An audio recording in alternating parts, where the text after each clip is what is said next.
Oi, pessoal. Espero que todos estejam bem, né? A gente vai continuar nessa nossa aula a falar do texto As 10 Razões para se Estudar História, né? A gente vai finalizar, na verdade, aquele texto para a gente poder entrar no conteúdo, no nosso primeiro conteúdo da aula de História, tá? Então, eu vou pôr um slide e a gente vai finalizar. Na última aula, eu trabalhei com vocês até o ponto 5 do texto, né? E agora a gente vai trabalhar rapidinho esse, os últimos 5 pontos, tá? Então, olha, eu tenho o 6, fala o seguinte, para entender a si próprio. Como assim?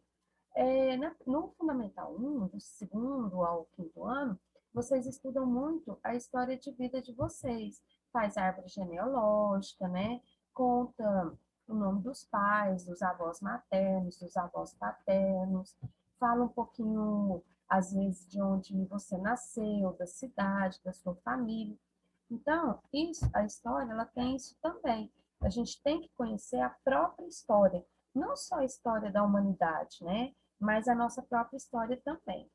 Confrontar ideias. O que é isso? Você estuda história para quando surgir algum assunto, algum tema, seja de cultura, seja de política, seja de atualidade, de religião, você tem a gente fala assim, ó, ter embasamento teórico. O que é isso?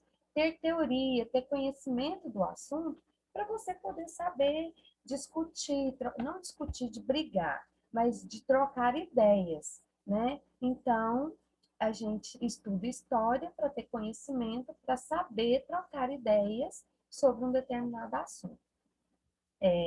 A gente estuda história para também saber lidar com o tempo. Como assim? A criação dos calendários, por exemplo. A gente, mesmo vivendo no século XXI, não existe só um calendário, né? Nós do Brasil, da América, nós da Europa, as pessoas da Europa, as pessoas da África, seguem o calendário cristão, que é o calendário baseado a partir do nascimento de Jesus Cristo, né?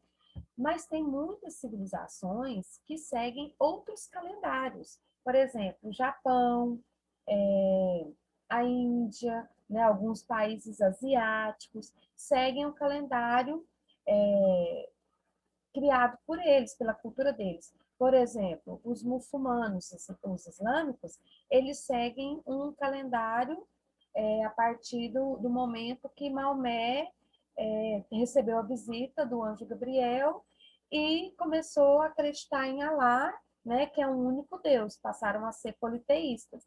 Então, assim, o calendário ele serve para nos nortear, né? Imagina se não tivesse nenhum tipo de calendário, como que a gente seria sem os dias da semana, sem os meses do ano, sem essa contagem de ano, sem essa contagem de dias, né, os 365 dias do ano. Então, a história, ela estuda esses calendários para poder explicar a nossa evolução. Então, as primeiras civilizações, como que eles se guiavam?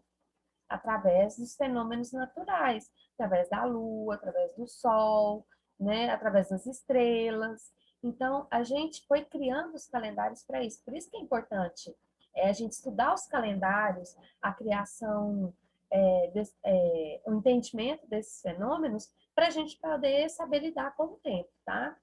Abrir horizontes. O que é isso?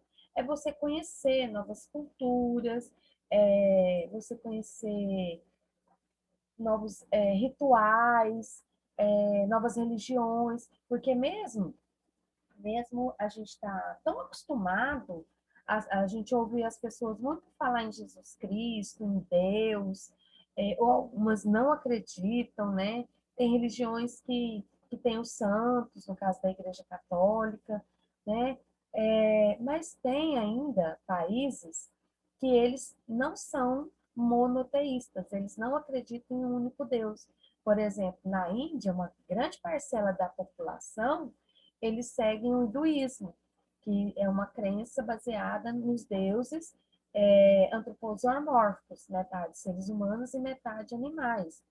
A gente ainda tem, por exemplo, o budismo, que não é religião voltada para nenhum tipo de Deus, é uma religião voltada para a busca da paz interior, né? Então é tão importante a gente saber um pouquinho de cada coisa para a gente, às vezes, não criar um pré-conceito sobre determinada cultura.